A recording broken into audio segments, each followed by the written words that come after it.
네, 안녕하세요. 정종철회계사입니다. 반갑습니다. 상담사의 연습하는 요령을 여러분께 알려드릴 테니까 여러분들이 그냥 마구잡이로 질문 답변을 외우지 마시고 이런 방식으로 해보면 좀 효율적으로 할 수 있겠다, 이렇게 팁을 얻으시기 바랍니다. 예를 들어 지금 인적공제에서 배우자 공제를 보고 있는데요. 이번 교재에서 계정세법이 좀 반영이 안 된 부분이 저희 교재 일부 있어요. 그거는 향후도 추가적인 오류 수정표가 들어갈 텐데요. 기왕 보는 김에 그런 것도 같이 잡아본다면 더 도움이 될 수 있겠죠. 지금 보니까 총급여가 500만원에 미달하는 휴직 상태인 배우자에 대한 배우자 공제 여부 나와 있고, 총급여 500만원 이하인 경우 근로소득 금액이 100만원 이하이므로 배우자 공제 가능하다 그랬는데, 요거는 개정 전 이야기고요. 개정세법에 따르면 올해부터는 333만 3,333원, 그래서 333 이런 식으로 이하인 경우에 딱 100만원이 되죠. 그래서 그거를 고쳐주면 되겠어요. 그래서 예를 들어 또 그냥 텍스트를 보는 것보다는 이런 실제 가족을 상상놀이를 통해서 해보면 더 좋겠는데요. 지금 이 배우자 같은 경우 3천만원이기 때문에 배우자 공제 대상이 되지 않게 되겠죠. 이런 식으로 가족을 확대해 가서 본다면 이 장인어른은 또 다른 소득, 이분은 이제 급여가 있다고 했고, 이 장인어른은 다른 소득이 있는 걸로 해볼까요? 예를 들어 이 장인어른은 공무원 연금을 받고 계신데 공무원 연금을 한 달에 300씩에서 3,600 정도 받고 있다 라고 한다면 우리는 어떤 답변을 해야 할까? 이런 거를 생각해 볼 수 있죠. 그래서 부양가족들의 소득을 다양한 소득들, 퇴직소득이나 근로소득 같은 것도 다 넣어보고 다양한 소득을 넣어보는 거죠. 우리 소득세법상 나올 수 있는 소득이 종합소득과 그 다음에 퇴직소득 그리고 양도소득이 나올 수 있고, 이러한 모든 소득들의 소득 금액의 합계가 100만원 이하여야 된다는 거죠. 다시 종합소득은 이자나 배당 같은 금융소득이 있고, 그 다음에 사업소득, 근로소득, 연금소득, 그리고 기타 소득 같은 게 있을 수 있겠죠. 이렇게 다양한 소득이 있을 수 있는데, 지금 바로 장인어른은 이 중에 연금소득이 발생했고 배우자는 근로소득이 발생했으니까 이렇게 여러 가지를 따져보는 거죠. 예를 들어 연령 요건이 되는 부친 같은 경우 72세인데 사업소득이 있다고 보죠. 예를 들어 오피스텔 임차료, 임대료가 임대 수입이 있다고 보죠. 연간 예를 들어 한 달에 50만원씩 600만원 정도 갖고 있다. 그렇다고 한다면 오피스텔 임대 수입은 또 사업소득에 해당하기 때문에 사업소득 금액이 100만원 이하이셔야 됩니다. 그러면 우리가 여기에서 사업소득 금액이 100만원 이하인지 어떻게 알 수 있을까요?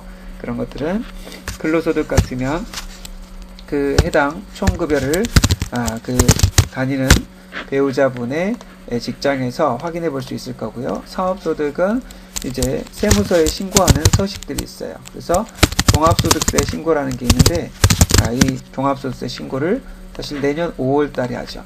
내년 5월 달에 하다 보니까 이 종합소득 신고를 지금 당장 할 수는 없죠. 그래서 좀 우리가 답변할 때는 아리까리 하면 내년 5월 달에 확실해질 때 그때 개인적으로 소득공제를 받으시는 게 좋겠다. 부친에 대해서는 그렇게 이야기를 해볼 수도 있겠죠. 또한 공무원 연금 받고 계신 장인어른 같은 경우 연금은 우리가 2001년 이전 은퇴자이라면 전액 비과세니까 상관없는데, 그 이후라면 국민연금 관리공단에 여기는 공무원연금이니까 공무원연금관리공단에 확인해 보셔야 한다라고 또 이야기해 볼 수 있겠죠. 그래서 다양한 소득들에 대해서 우리가 분리과세라든가 그런 것들, 이자 배당은 2천만원 이하면 분리과세 되기 때문에 여기서 말하는 소득으로 보지 않게 되죠. 그래서 종합소득, 퇴직소득, 양도소득 이런 것들에 대해서 우리가 100만원 이하이셔야 되는데 전부 다 합쳐서 100만원 이하이셔야 되고, 분리과세 대상 소득은 전부 다 뺀 후의 금액을 말한다 라는 것들을 우리가 여러 가지 상상놀이를 통해서 또 해결해 가보실 수 있을 것 같아요. 그래서 지금 우리 인적 배우자 공제에서 총급여 500만원 이하 기준 이런 것들이 교재에서 튀어나오면 여러분들이 이거는 이제 500만원이 아니라 333만 얼마 그걸로 바뀌었구나 이런 것들을 한번 생각해 보실 수가 있게 되겠죠. 또한 부양가족에서도 소득 요건이 나올 수 있는데 동시에 또 생계 요건 같은 것도 나올 수 있단 말이에요. 예를 들어 학업의 이유로 타지에 거주하는 동생에 대해서 소득공제 신청 시 필요 서류는 무엇인가?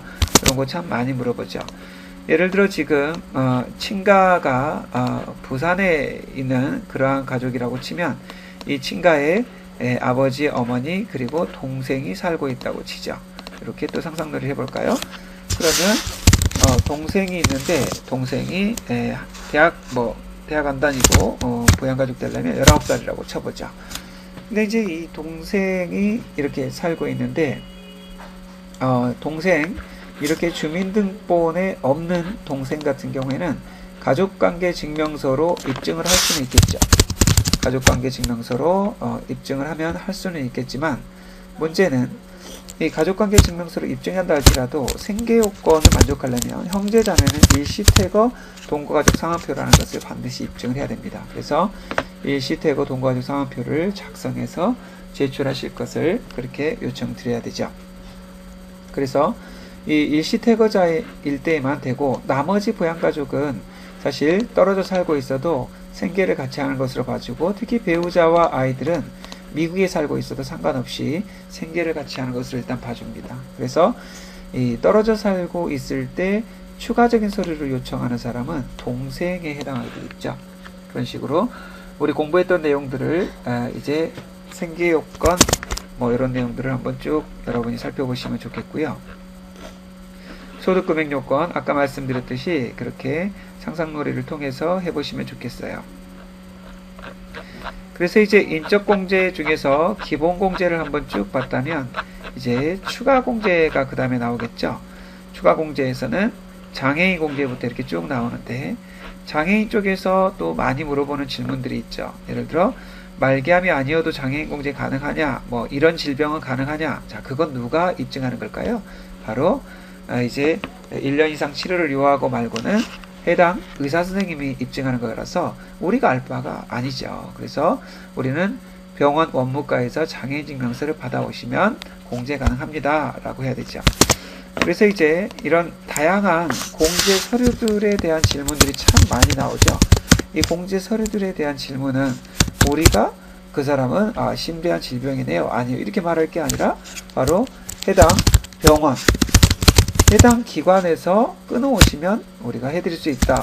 또 해당 기관이라는 게 어떤 것들이 있어요? 그렇죠. 병원도 있고 기부금은 어떤 곳이 있겠어요? 그렇죠. 해당 기부단체에서 그게 지정기부금이라고 인정했으면 그건 그대로 가겠다. 이게 법정의 지정이에요. 우리가 지금 그걸 일일이 다 따질 바는 아니고 해당 기부단체의 책임으로 가야 되는 것이죠. 그 다음에 보험서류도 보험기관에서 그래서 보험회사에서 전부 다 그렇게 또 보고 있는 거고, 그래서 교육비 같은 경우에도 학교나 해당 학원에서 끊어주면 우리는 하는 것이지 우리가 그게 학교가인지 아닌지 확인해 봅시다 이렇게 하기는 어렵겠죠. 그래서 간혹 외국인 학교 같은 경우나 대안학교 같은 경우가 병식 학교로 등록이 안 된 곳들이 있어요. 그런데 학부모님들이 질의를 하면 우리가 확인할 수는 없고 해당 학교에 확인을 해 보시기를 권한다 라고 말씀드릴 필요가 있죠. 그래서 장애인 공제 같은 경우 그런 서류들에 대해서 우리가 한번 살펴봤고요. 경로 우대자 공제 같은 경우도 역시 마찬가지로 여기에서 42년생인데 이거 연도 바뀌었죠. 그래서 이것도 확인해 보시고 70세 이상인 경우에 경로 우대 공제가 되는데 대개는 그거 시스템에서 자동으로 반영해 주죠. 또한 부녀자 공제에서 올해 추가된 요건이 뭐가 있었죠? 그렇죠. 자기의 소득 금액이 3천만 원 이하인 여성 근로자. 그래서 만약에 여기에 본인이 여성인 경우에 자기 소득 금액이 3천만 원 이하면 총급여는 약 4,100만 원 이하라고 예전에 말씀드린 적이 있죠. 다음에 쭉쭉 넘어가서 이제 국민연금 이런 거는 넘어가겠고요. 제가 여기서 말씀드리는 것은 이제 요령을 알려드리려고 하는 거니까요. 자, 보험료에서도 우리가 이제 그 건강보험이나 고용보험 이런 게 쭉 나오고 있고, 주택자금 같은 경우에도 우리가 상상놀이를 해볼 수가 있어요. 그래서 주택자금 쪽도 우리가 이미 배운 바로는 주택자금이 여러가지 그 마련저축이라든가 그 다음에 저당차입금 같은 여러가지가 나올 수가 있는데, 그때 이 중에서 마련저축 같은 경우에도 청약저축이나 주택청약종합저축, 근로자주택마련저축 이런 여러가지 종류의 저축들이 있었죠. 자, 그런 것들에 대해서도 우리가 참 요건이나 가입시기나 이런 것들이 참 많은 요건들이 있는데, 그런 걸 예를 들어 우리끼리 질문할 때, 자, 장모님, 장인어른 이름의 주택 마련저축을 가져온 근로자가 있는데 그래도 그렇게 되는 건가요? 네, 그런 건 안 되죠. 본인 명의의 주택자금만 될 것이고요.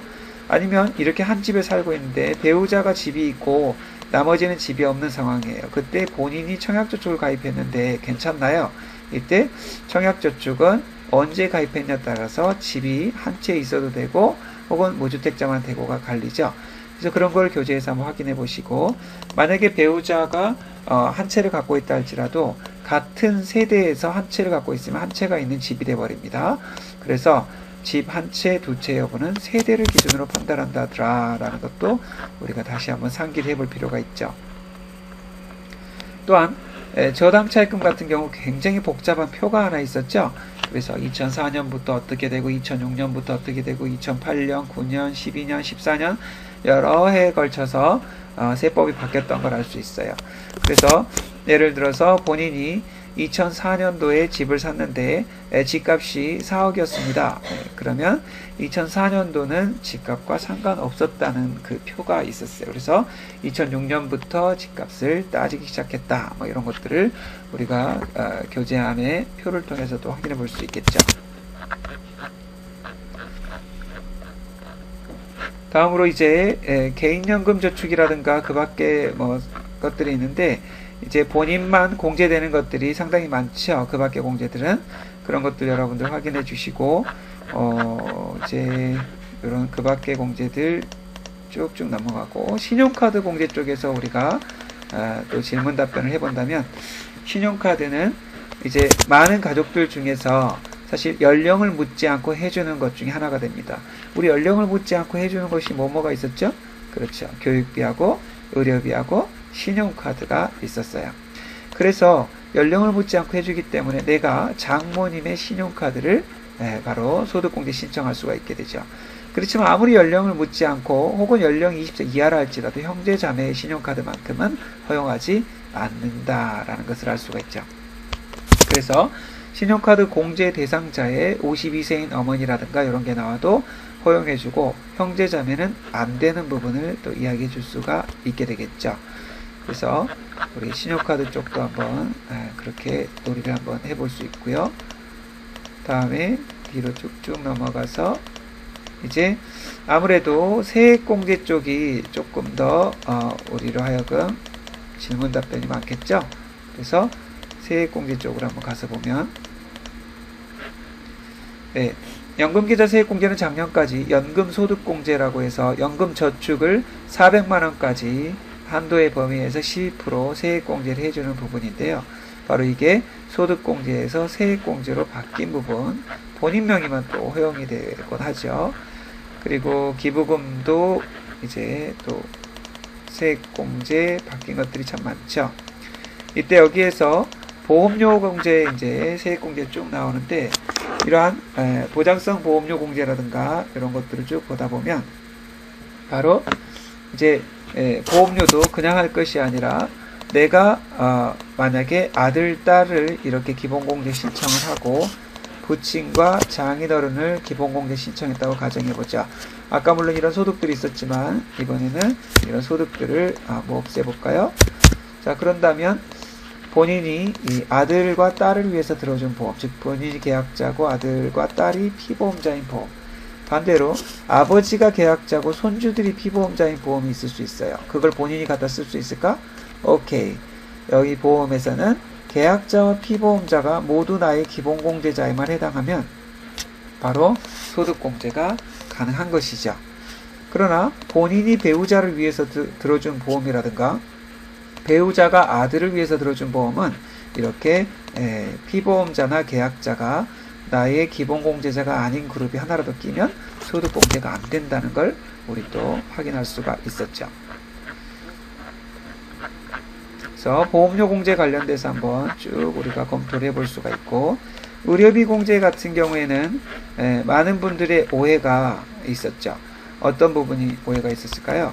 바로 예를 들어 장모님이 신장염을 앓고 신장 질환을 앓고 계신데, 이 신장 질환을 앓고 계신다면 바로 장애인으로서 장애인 공제가 가능하게 되겠죠. 그러면 예를 들어 장애인에 대한 의료비는 전액 다 공제된다고 알고 있는데 그게 아닌가요? 라고 질문한다면, 아무리 장애인에 대한 의료비를 할지라도 100만원을 쓰셨다 할지라도 내 총급여가 5천만원이기 때문에 5천만원의 3%인 150만원 정도의 금액을 초과해야만 소득공제가, 세액공제가 가능합니다. 라고 우리가 답변할 수 있어야 되겠죠. 따라서 장애인 공제가, 장애인에 대한 의료비가 100만원 있다 할지라도 의료비 공제는 되지 않습니다. 라고 이야기할 수 있어야 되겠죠. 그 다음에 질문 중에 참 많은 것들이 무슨 악관절 이상으로 치아를 교정하면 아토피 치료 목적, 교통사고 성형 의료비, 이거 여러분이 다 아시려면, 이게 치료 목적인지 아닌지를 아시려면 의사가 되셔야 해요. 말도 안 되죠? 그래서 이러한 것들은 병원에서 의사 선생님이 이렇게 병원 업무과에서 출력됐을 때 이게 치료 목적임이 다 입증이 되면 그걸로 끝입니다. 그래서 우리가 그런 것들을 일일이 다 따질 필요는 없다라는 점을 상기해 주시고, 다만 사내근로복지기금이 있는 회사가 있어요. 사내근로복지기금은 근로자 복지를 위해서 회사에서 예를 들어 10억 이렇게 출연을 해서 기금이라는 별도의 법인을 설립합니다. 그 기금에서 의료비가 지원되면 근로자들은 지원받을 때 전혀 소득세를 내지 않습니다. 따라서 지원받은 돈 자체가 소득세를 내지 않은 돈이기 때문에 그걸로 의료비를 낸 것은 의료비 공제가 되지 않겠죠. 따라서 사내근로복지기금이 있는 회사에서는 의료비 영수증을 가져오셔도 그것을 다 반려시켜버립니다. 그래서 소득공제가 되지 않는다는 것, 우리 또 사내기금에 있는 회사에 가시는 분들은 그거를 한번 확인해 주셔야 되겠죠. 다음으로 교육비 공제 같은 경우에도 우리가 또 여러 가지를 생각해 볼 수가 있는데요.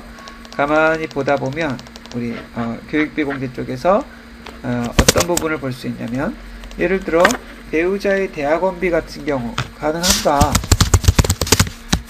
자, 배우자의 대학원비는 이 소득 때문에라도 당연히 안 되지만, 설령 소득이 없다 할지라도 배우자의 대학원비는 소득 공제가 되지 않습니다. 대학원비 누구만 돼요? 본인의 대학원비만 되겠죠. 딸 같은 경우는 미취학 아동이니까 이제 태권도비 수영장 같은 게 또 가능할 수도 있죠. 아들 같은 경우에는 교복이 될까요? 네, 교복 같은 거 안 되죠. 교복은 중고등학생만 또 된다는 걸 알 수가 있어요.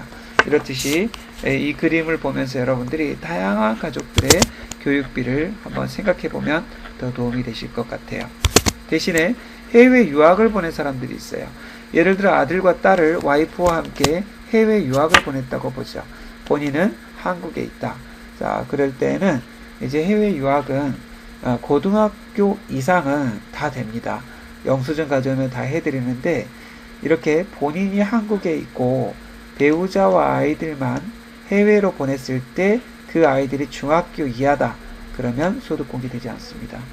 다만 본인이 해외로 같이 발령을 받아서 LA에 갔는데 LA 초등학교를 다니다가 거기서 본인이 함께 같이 살다가 1년 이상 거주하다가 본인만 한국으로 다시 왔을 때 배우자와 아이들이 LA에 그대로 살고 있으면서 초등학교를 다니고 있다.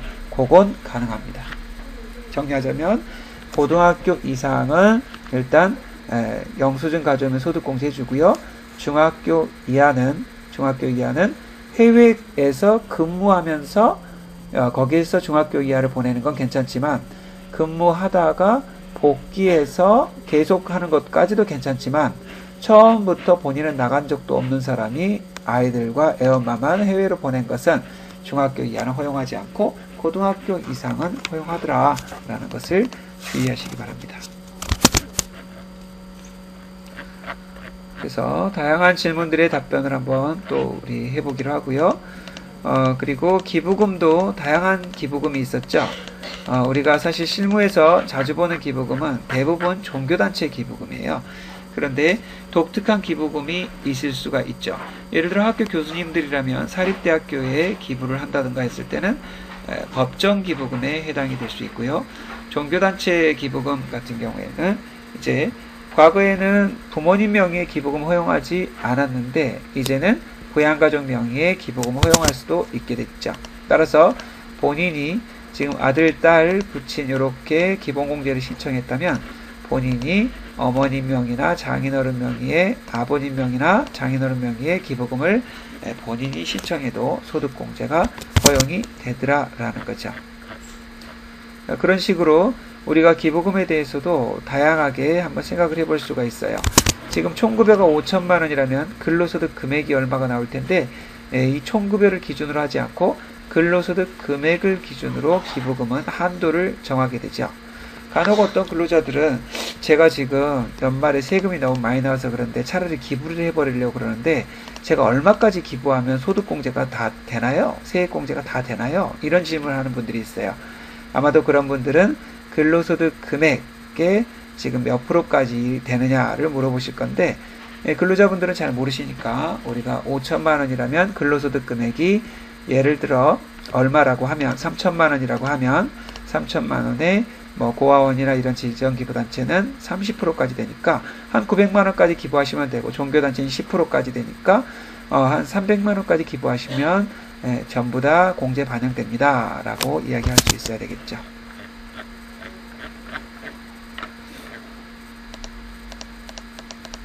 다음에 그래서 이렇게 각종 이제 공제 항목들을 우리가 한번 쭉 살펴봤고요.